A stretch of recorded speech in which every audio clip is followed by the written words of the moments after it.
I'm going to show you how to give a glucagon injection. Glucagon injection is something that you're going to give when your child has a really bad hypo, so a very low blood glucose level. You're not going to be wanting to give a child something to eat or drink when their blood sugar is very low, because that might make them choke.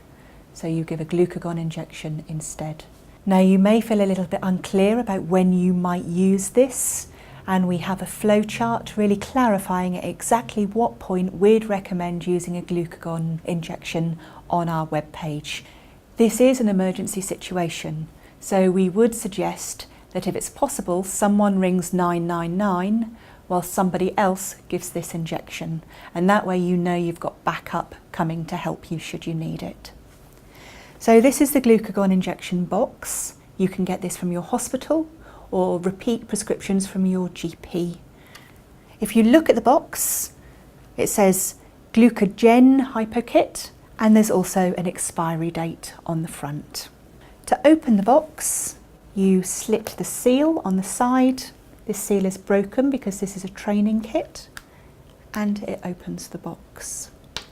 So in the box, you have a vial containing powder. You have a syringe containing water already drawn up for you. There's details about the drug, and then underneath there are pictures to remind you how you're going to give that injection. So I'm going to show you how to draw it up. So taking the vial out of the container and putting it on a table. Now the chances are your hands might be shaking a little because this is an emergency situation. If it's on a firm surface, it's easier to draw up. There'll be an orange lid on it, which tells you that it hasn't been used before, and I'm going to flip off that orange lid. Picking up the syringe, this syringe already has water in it, so it's ready to go.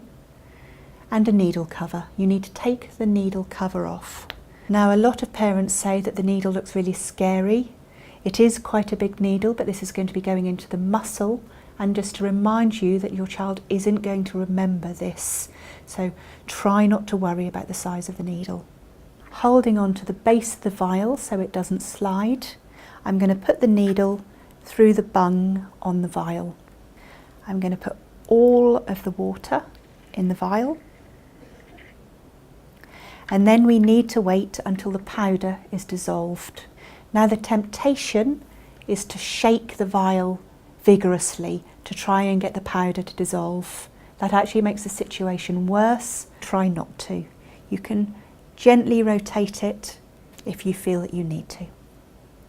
What you're looking for is you're looking to see that all of the fluid in this vial is clear. It should look like water. Once you can see there's no powder left, it's ready to go. So inverting the syringe, I'm going to draw up all of the fluid from the vial. Once I've got all of the fluid in the vial, I'm going to take the vial off the syringe, and then you can see that all of that is now in the syringe.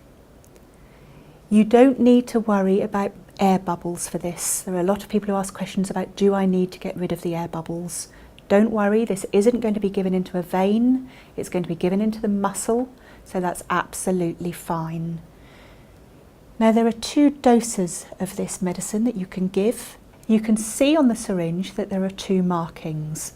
For a child over 12 years, they need all of the fluid in the vial.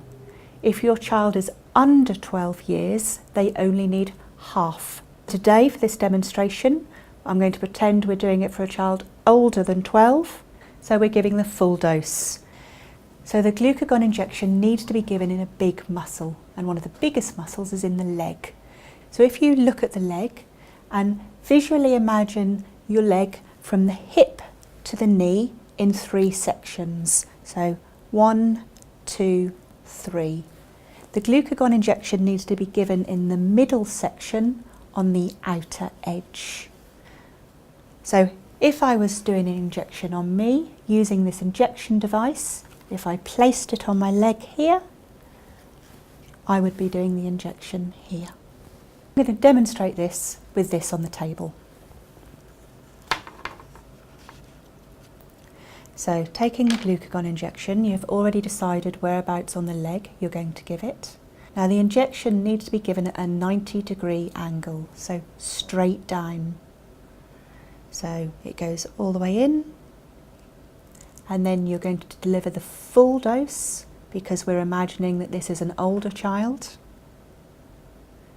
Once that full dose has been given, take the needle out. And obviously this is an emergency situation, so it's unlikely you're going to have a sharps box, so place it somewhere safe, for instance in the orange container. Now this injection has a side effect of making children feel really nauseous and can actually make them vomit. So whilst you might be really anxious to try and get them to eat or drink something, it's best to wait 20 or 30 minutes until they feel a little bit better and are able to tolerate that food and drink. You obviously don't want them to be sick again because that will start a vicious circle. And lastly, it may take a little time for this medicine to make your child feel better. So if you place them in the recovery position and keep somebody with them until the ambulance arrives, and that way you can keep an eye on them.